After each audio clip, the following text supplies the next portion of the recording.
So I had a friend ask me what exactly it means for a dog to be fulfilled.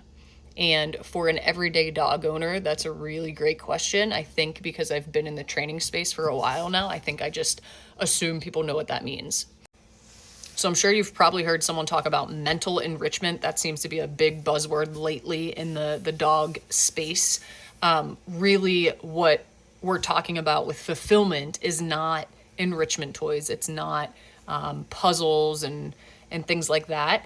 It's things that make the dog feel whole with their breed, their genetics, and their personality. What do they like to do? A lot of times the breed will kind of point you in the right direction, but then you have to look at their personality. Like, what exactly does that individual dog enjoy doing? So, if you think about kids, if you think about maybe you have two kids, you have one that is very physical and into sports, and they like to run and jump and, you know, tackle things or ride their bikes really fast, things like that. But then maybe you have another kid that's a little more reserved. Maybe they really like to color, or they like to play an instrument, or they like to dance, or something more concentrated, maybe not like so physically exerting, but more like mentally exerting. Dogs are very similar. So you can have a dog that really needs to just run their brains out, one that needs to just like tug and thrash and rip things apart, dig holes, chew apart sticks. And you might also have a dog that is content with laying on the couch most of the day, but then other times they need to just sniff along the woods for 20, 30 minutes. And that's their like mental workout for the day. So depending on the breed and depending on the individual personality of the dog, that's going to dictate what exactly it means for your dog to be fulfilled. So looking at my pack, I have Rip, our youngest one. He is a 1.5-year-old German Shorthair Pointer. So he is like high octane. He is super high energy, just will run circles all day long if you let him. However, that is not enough. Sorry, I am making chicken. That is not enough for him to be fulfilled. He needs to also use his brain, because if he just physically exerts himself all day, I'm just going to turn him into a super athlete. There's no sense in me running him 10 miles a day, even 3, 4, 5 miles a day, without having him check in with some obedience behaviors or teach him a new trick or something. Let him sniff. Even just as simple as like putting handfuls of his food around the garage and then letting him sniff it out, or in the yard, whatever. That goes a long way. So if you have a dog that is really high energy, but all you are doing is physically exerting them all day long, you're just making problems for yourself down the road. Now, my next youngest is Callie. She's 3. She is a black lab. She lives to eat and sleep and occasionally run around and hunt some birds. So we can get away with her with not running her, but she does like to use her nose. So even if, we didn't walk her, we didn't let her go off leash and run, at the very least, I'm going to spread some food around the yard or around the garage and let her sniff and use her nose. Lucy is next. She is 5. She is cracked out. She is a treeing Walker Coonhound and a lab retriever mix, but she goes nuts for prey. She would love to chase squirrels all day long if I let her, but again, very similar to Rip, whereas if I only meet those physical needs, her brain's going to be spinning all day long, and then she does things like chew her bed, destroy toys, and whatever else she can get her little teeth on. So she really loves playing fetch, chase and catch, whatever you want to call it, playing ball. So I throw her ball a bunch, and then I kind of put her ball in my pocket, and I ask her to do some obedience behaviors, whether it's a spin, whether it's a down and a stay, while I try to kind of fake her out. Things that I can kind of like try to bait her into making a mistake, just so she's got to think a little bit harder. And obviously, if you're just starting out, you're not going to start with super hard things. You'll raise the criteria as you go. Bera is our next dog. Well, let me back up. With Lucy, she can chase ball all day long, but unless I give her, probably 2 or 3 times a week, unless I give her a chance to either, I used to like go to the dollar store and buy really cheap toys and just let her chew them and shred them and rip them apart.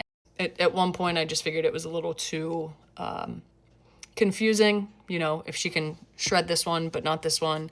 So to just kind of make it easier on her, she's no longer allowed to shred toys, but we do play tug, where I'll present a tug made out of bite suit or whatever, and she'll latch onto it, and we'll play and we'll fight, and she'll thrash it around, and she really gets a chance to like be violent, right? Like she would catch a prey item and then shake it around, kill it, and then try to dissect it.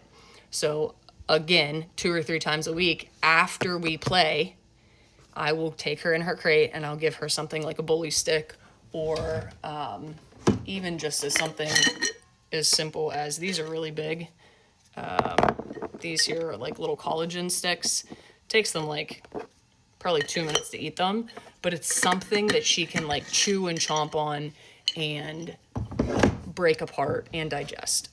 So I've found that if I don't give her that option and I allow her to keep her ball, she'll chomp on her ball until she tries to shred it and dissect it. So, and if you guys aren't familiar with the predatory sequence, so they stalk, they chase, they bite, they fight, and then they celebrate and consume or dissect.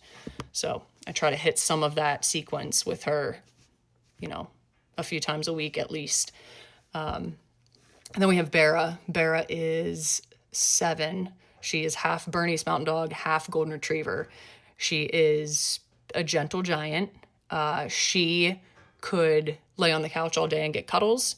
She likes to walk. She likes to sniff. She loves to play ball. But she's getting older now, so she can't play all that long. So we do a little bit of ball.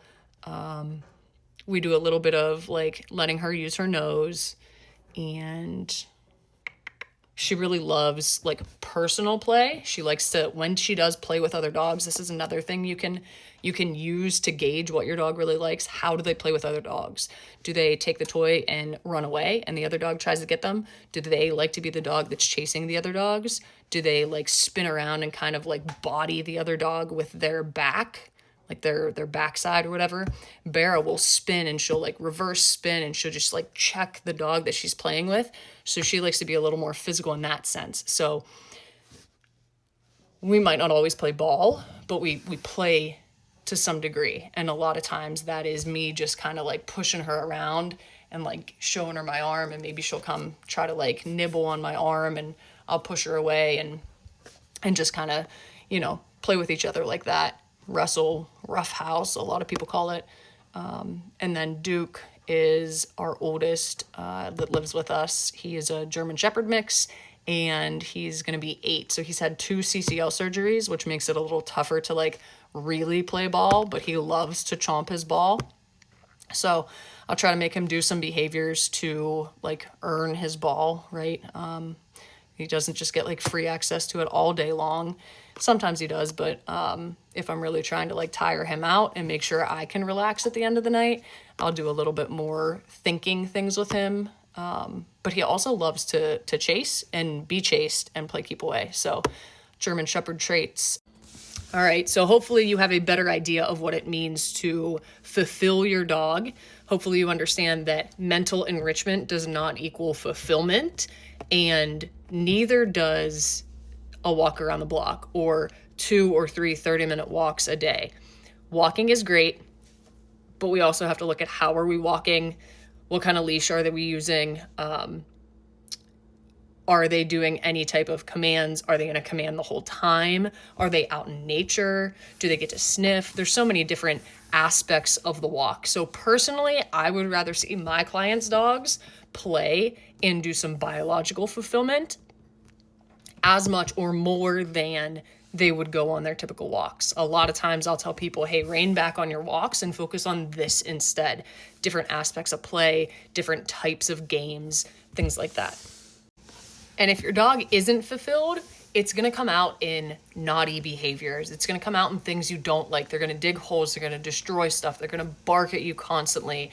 They're going to bark out the windows. They're going to run the fence and maybe fence fight with a neighbor's dog, things like that. So if you're not finding a way to kind of spin the dials that make them feel good or check the boxes that they would be doing out in the wild without you, you're gonna have this vicious cycle of unmet needs, and it's gonna come out in things that you don't want. So you really want to make sure that your dog is fulfilled, and that is going to do just as much, actually more, than place training, trying to keep them calm all day, keeping them under threshold. It is much more feasible. It's more doable. It's less stress on the owners, I find, to let your dog be a dog, to work with them in their excited states, to teach them how to function in these similar styles of games, things that we can mimic of their natural hunting sequence. Teach them to listen in those situations so that we have actual real control over them when we need, and we're not just relying on managing and keeping them on place and tethering them and things like that. Hopefully this helps, but yeah, you'll know if your dog is fulfilled by their behavior at the end of the day. If they're not, they're going to do things you don't like, and if they are, you're probably going to have a peaceful evening. Hope this helps.